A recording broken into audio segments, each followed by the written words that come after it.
All right, well, welcome to the 7th annual Afrikana Independent Film Festival in Richmond, Virginia. My name is Justin Smith, and I'm the founder and curator of Afrovisualism. I'm with Afrikana this year as guest curator of my online programming block, Black Cinematic Continuum, curated by Afrovisualism. And each of the artists that I have as a part of these conversations are artists and filmmakers that align with the Afrovisualist practice and ideas of the Black continuum, in that the continual expression of Black artists is indeed always continuous. And I'm so happy for us to be in conversation. Please introduce yourself. Hi, I'm really happy to be in conversation too. So my name is Aishamanne Williams. I'm a director as well as writer and photographer.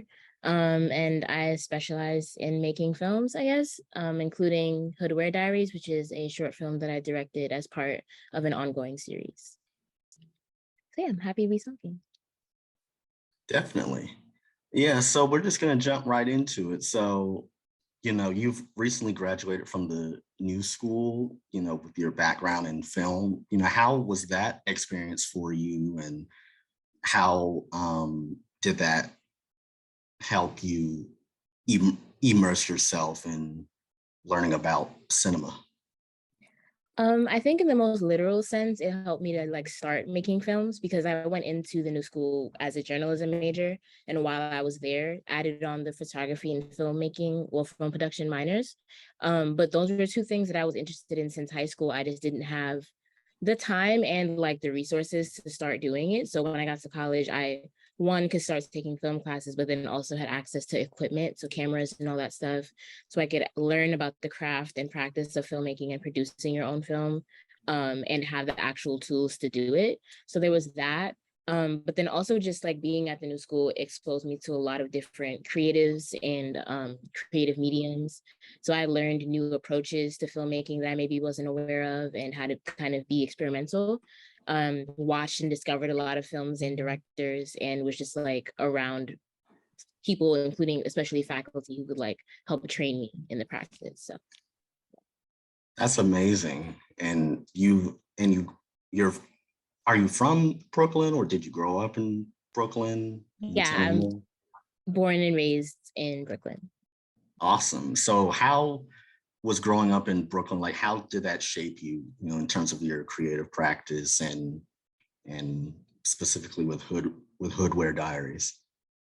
I think growing up in Brooklyn made it's hard to grow up in Brooklyn and not be creative, at least a little bit, because there's so much art around you, so many people around you are creative, and there's also so much to inspire you.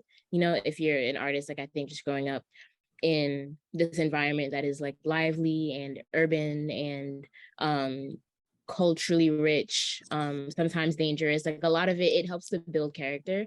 So I think that for sure. Also being, so I'm born and raised in Brooklyn, but I'm first gen because my family is from the Caribbean by way of St. Lucia.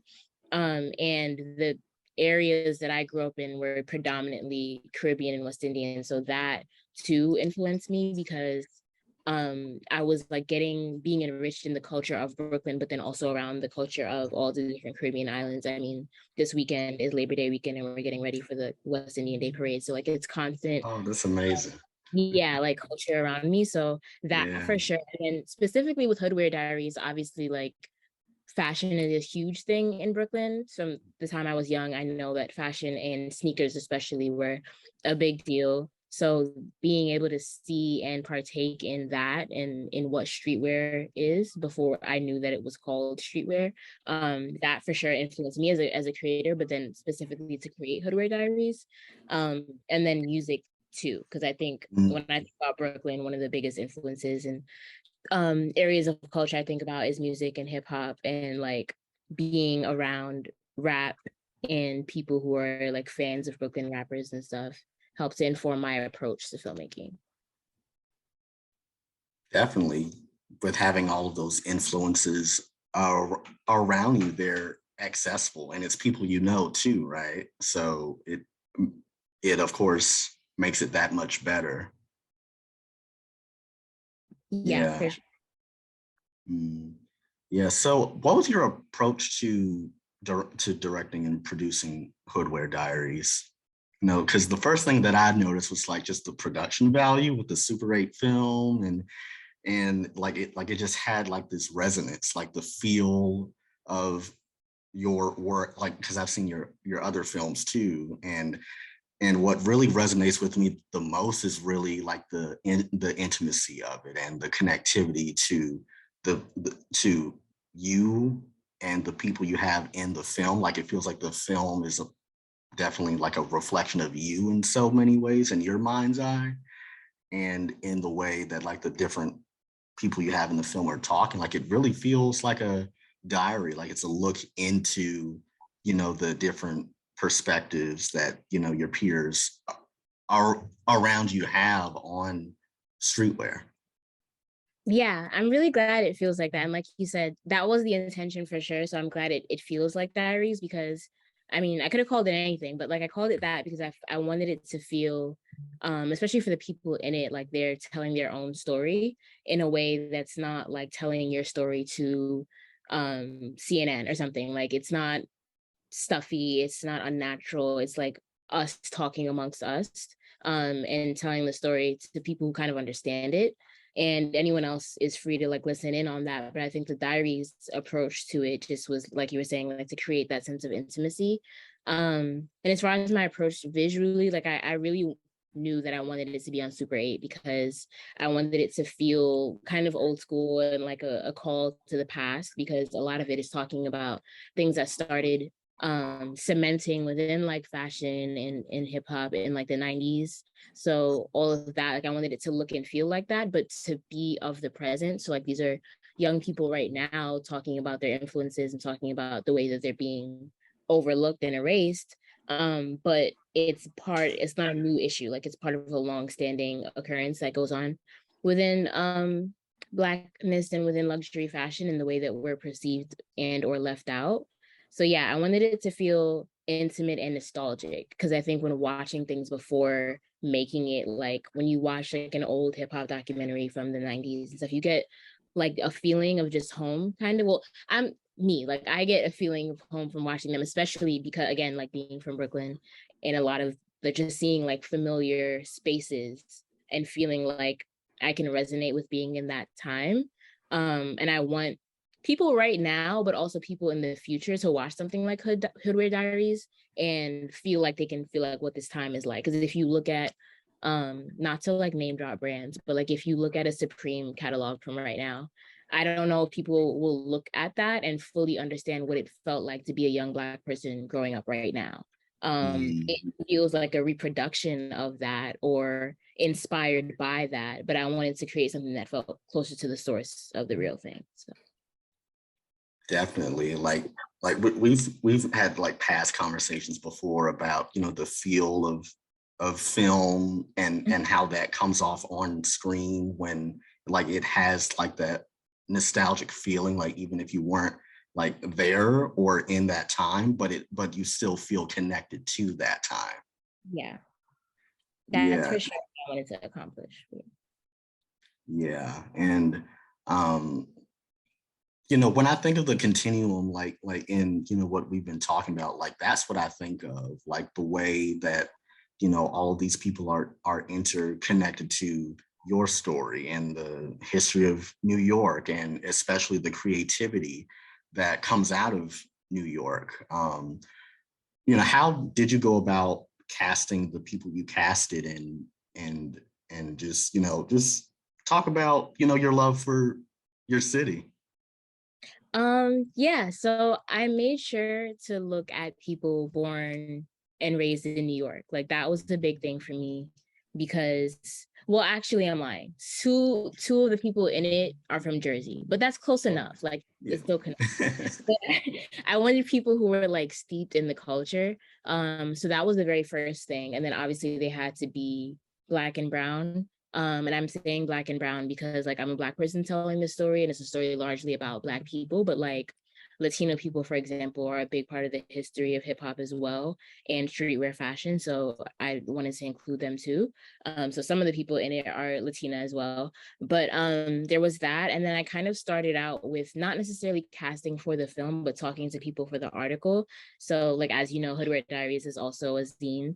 And in the article for that, like my first approach was just getting people who I could talk to who had something to say about what's happening right now with streetwear. Like if we're saying that young Black people are being left out of it or being erased by luxury brands, like what do those people have to say about it? Especially people um, in that community who have noticed that happening and are aware of it and are passionate about it. So I looked for people like that. And then once I was talking to them about the article and like kind of interviewing them for that, I asked them to be in the film. So the article came first, and then naturally outside of that, I just was seeing who would be open to being in the film, which was like close to everyone. Like there were more people who wanted to be in it and just like schedule issues couldn't, but everyone just wanted to like be a part of the story naturally. So I really didn't have to do too much work to cast. Definitely. Yeah. And the people you chose were great picks because of really like not only because of their style, of course, but because of what they're saying. Because I just want to read off some of these quotes because these quotes are just so good. Yeah. One of them said, part of streetwear in the overall tradition of the Black experience is making something out of nothing. We tend to do more than what we can multiple times, and we can't help it. We're blessed alchemists. Like that's just so brilliant. And then I have two more here that are just real quick, but they're just so good. I just have to say them. Another one of them said, I look at New York like being as a big ass mood board for my swag. And we've talked about mood boards and stuff, and how companies like use mood boards as a way to extract from what's out there. But I really love that quote for so many reasons, because of the community around you is essentially a mood board, not in the way that companies look at it in the reverse of things, right? And then the final quote that I really loved was the one where one of them said towards the end that they got so much exposure to not only people but to lots of different types of people, and when they're interacting, they're not just interacting with them, but they're interacting with a unique combination of all of their influences, right? And that is really what made me like love the film so much, was that part, like towards the end. Yeah, I love that quote. I mean, all three of them, but especially that one. And I think that's why I put it closer to the end to leave people with that impression. But the last two, especially, I think, are in conversation with each other because, like, really, that is true. And when you're interacting with people in New York, you are interacting with them and like the amalgamation of their influences, I guess. And that just goes to show that, like, we are the mood board, like we don't need Exactly. to put those things together because we're one walking inspiration. Like we're kind of, and that's what I was saying about growing up in Brooklyn. Like you're around so much rich culture that it's just like imbued into you.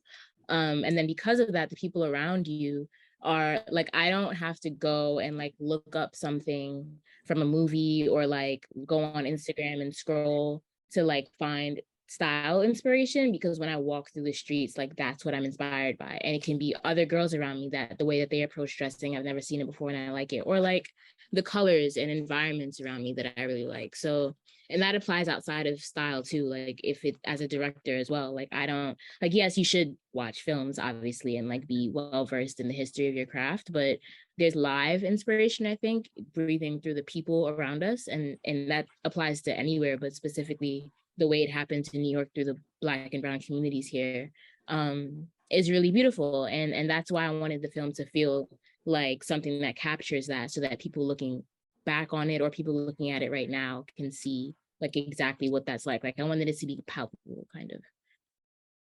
I love that. It's brilliant. Yeah.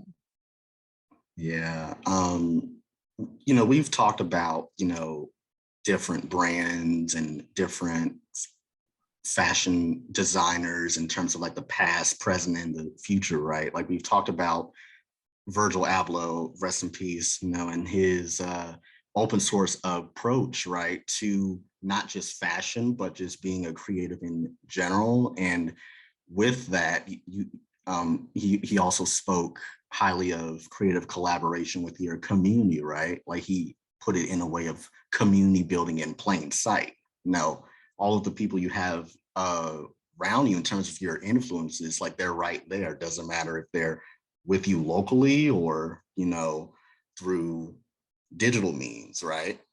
Like that's what creative collaboration is all about. That's really what fashion is, right? And streetwear and hip hop, all of the art forms. For sure, yeah. And I think that's like a beautiful, like I was just talking to someone about how I think New York is getting more and more to be like an environment for that, because there was a period here where it was like, the city has a lot of ego and it's like every man for themselves. But I think now with this generation, especially the creatives that are coming up, they're like more willing to collaborate. So yeah, I really love that. And I think Virgil has a lot to do with that too. Definitely. And then you also have Black women designers like June Ambrose too, that have really paved the way in the 90s. And now look at her with Puma and the work she's doing with her own work. So it's all of those, those people that you may not have knew them back then, but you saw the work, that, or at least that's how it was for me. Like I recognized the work and then I went back to figure out who the names were. Me too, yeah. And I think especially from that period of the 90s, like a lot of it is the work is so popular, but a lot of it is like faceless and nameless. But it's not, but it's like you just have to go dig for those names. So I'm having a similar experience.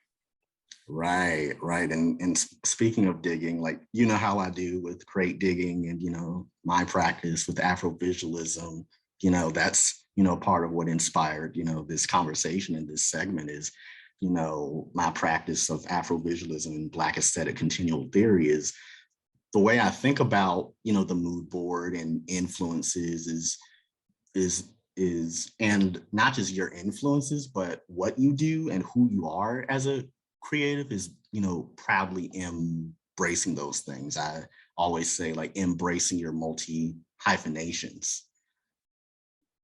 I love that. Thank you. Yeah. And of course, wearing your influences on your sleeve, like for me, that's, what, the work requires, is, wearing those influences, being proud of that and being proud of, seeking out those influences and making them a part of you. Yeah. And I love that you encourage people to embrace that, because I think sometimes even as a creative, that can be a point of insecurity almost, just from my own experience and what I've heard from talking to people, like having a lot of influences and a lot of different disciplines sometimes can confuse you, because you wonder like, are you doing the right thing? Like, are you trying to be a jack of all trades? But like, there is a way that we can do that, especially I think as Black people, like, because this applies to all creatives, but being a Black creative, like there's so much to be inspired by and such an like unconventional approach to art that is just imbued in like the history of Black cultural production. But we put pressure on ourselves to do it the way that like has been given to us, but we should be embracing all of our multitudes. Definitely. And of course, those influences aren't just external, they're a part of our upbringing as well. They're inside of us. Yeah, exactly. For sure. Yeah. Let's talk a little more about, how you want to like continue to build on these ideas with Hoodwear Diaries. Can you talk a little more about Hoodwear Diaries? You said it started out as a zine and then it was made into a film. And can you talk about, the progression of it and then how it relates to the evolution of your practice? Yeah, so it did start, like it started when I was making it. I started with the zine and then went on to the film. But at the outset of like me creating it, I knew that it was going to be the three components. Like I knew it was going to be a zine and then a Super 8 film and a photo series, that I would kind of create all in tandem with each other and then finish together at once, because the photo series, like the photos are going to be in the film. And then for the article, like I'm interviewing these people and the interviews will be in the article and in the film. So it kind of all was coming together at once. I made it for my capstone for my last semester of college at the new school. So for my journalism major, that was my capstone project. And I wanted to make something about fashion and about Black people's impact on fashion. But I also wanted it to reflect like my style as a creator. So like when I was introducing myself, saying that I'm like a writer and photographer and filmmaker. Like it was a journalism capstone, but I wanted it to have all of those things in it because that had been the most interesting thing about journalism to me in my time at the new school learning about it was how you could kind of create it the way you want to. And it's not like journalism is more than just like, I'm writing this article for this newspaper about this like thing that happened the other day. Like it can be an artistic practice while still informing people and while still fulfilling the societal purpose of like sparking change, I think. So I wanted it to have like film and photography and writing because those are the things that I like. I feel like I'm missing a part of your question. Oh, well, yeah, well, how, in terms of where you want to take Hoodwear Diaries, like, in the future, like what do you want to do with it and how has like all of the things you were just describing about how those elements come together relate to how you want to evolve your practice? Yeah. So in the future, I want to keep doing this for as long as I can and as long as like my brain and finances allow.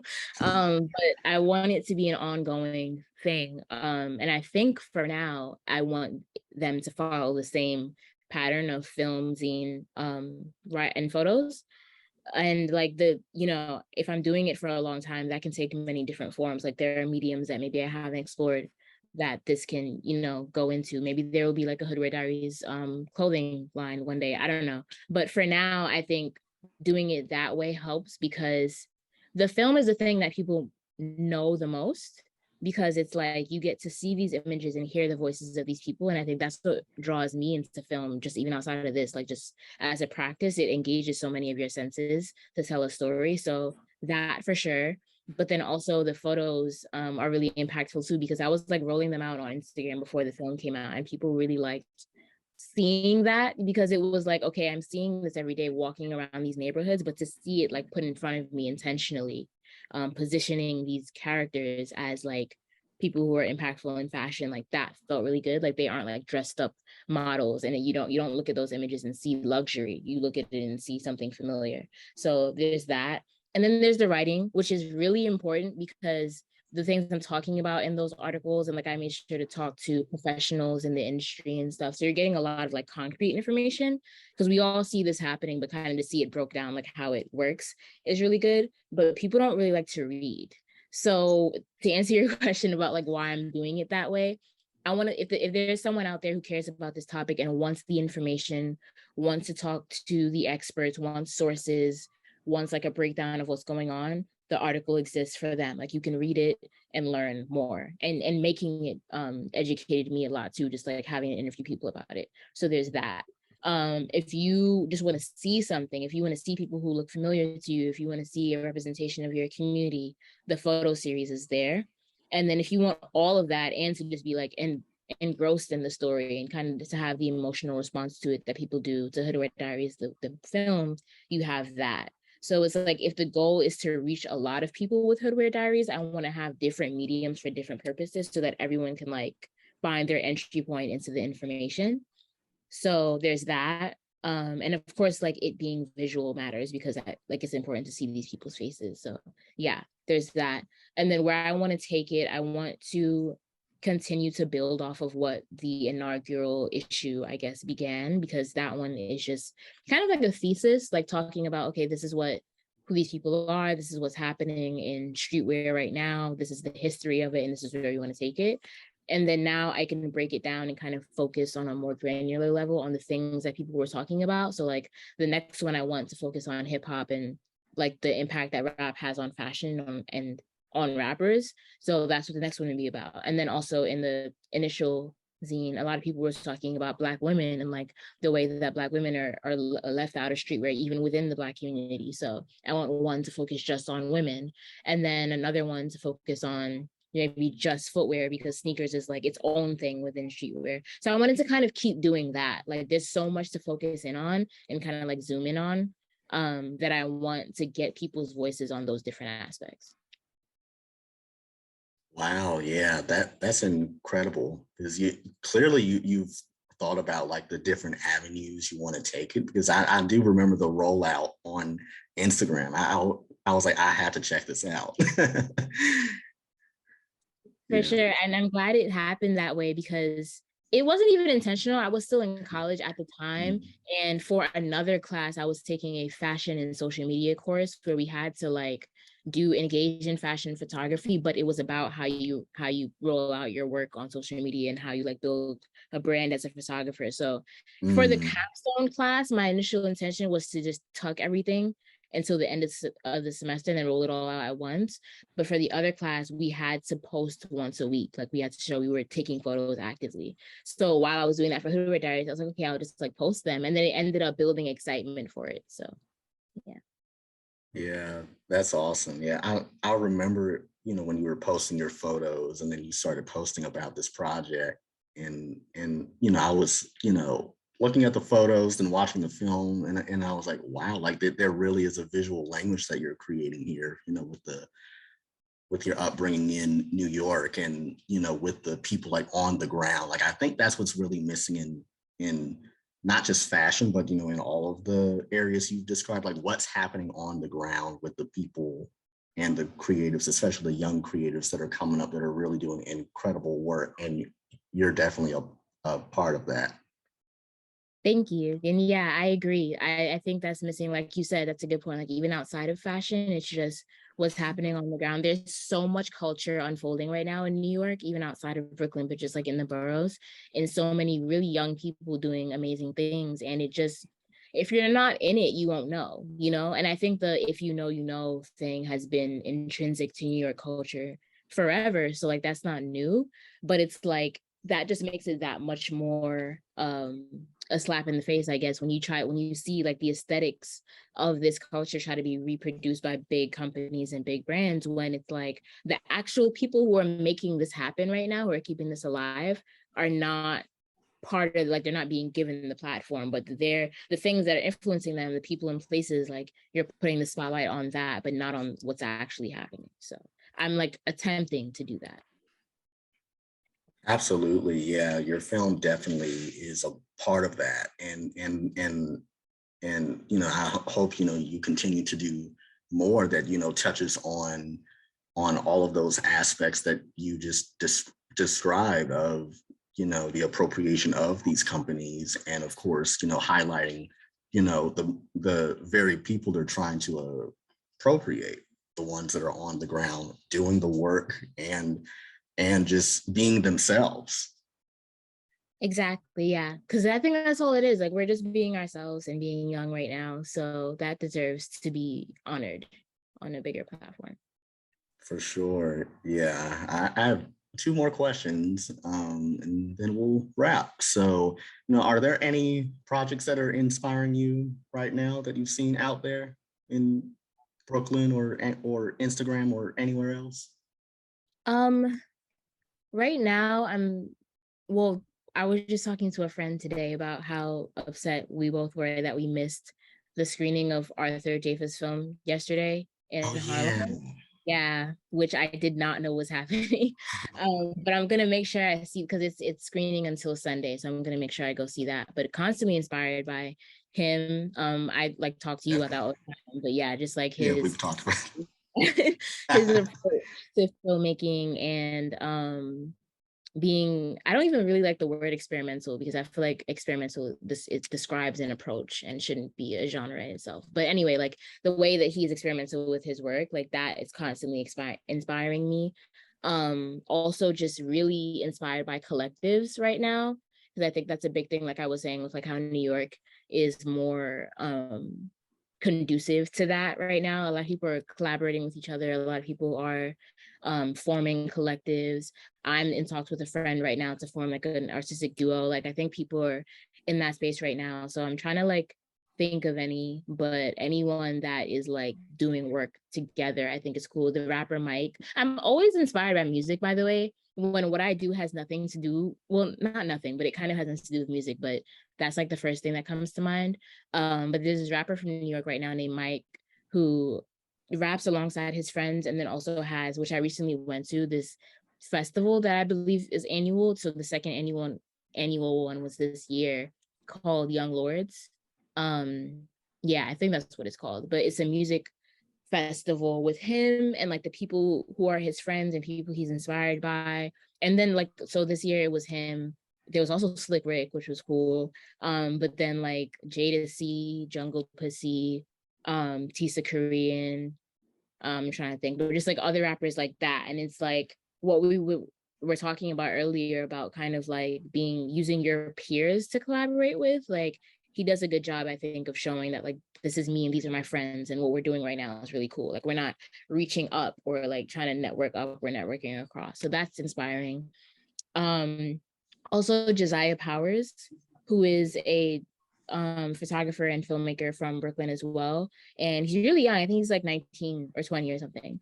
But he does a lot of work similar to what I think like he's also doing a lot of work with putting the camera and the attention on people on the ground. So people from his peers and what they have to say about things. He recently just did a series about the people who inspire him that are his friends. So it's like it's no like older people or big celebrities. It's just like this is my friend that does this creative thing and they inspire me. So let me talk to them about their practice. He also did a Telfar series recently where he called for a meetup for everyone to like bring their Telfar bags to this park and then just like shot a film about Telfar. And of course, like the brand reposted it. So I'm really inspired by not only his approach to being collective and like putting the attention on the people around him, but also taking initiative, like to follow through with your inspirations. Like if I'm inspired by Telfar, like make a whole series about that. If I'm inspired by the people who inspire me, like talk to them about that. So yeah, those two. Amazing. Yeah, definitely like send me those links to Yeah, check out those people's work. I'd love to take a look. for sure I will. Yeah, well, the final question is I have for you is, what does the Black Continuum or the Black Cinematic Continuum mean to you? Love this question. I think the Black Cinematic Continuum to me means, well, everything, but I think it Black people's work is in conversation with each other and also with our ancestors. Like I think when you talk to Black people or creatives about what they're doing, it's different variations of the same thing. I think we're all kind of trying to tell our stories because we know and deeply understand why those stories need to be told, why other people are searching for them, why we're searching for them. So I think we're kind of all creating under a similar mission statement.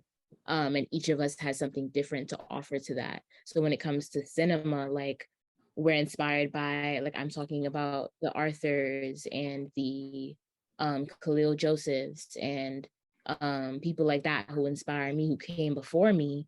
And there were people who inspired them, like creators who came before them, and then all of them are kind of inspired by the need to tell a story and the need to preserve culture, which is ancestral, which is like we're trying to, and I don't like the whole like I'm my ancestors' wildest dream thing, but like it's an attempt to honor, like we're here for a reason, and honoring the beautiful like disjointedness of the diaspora as a Black person.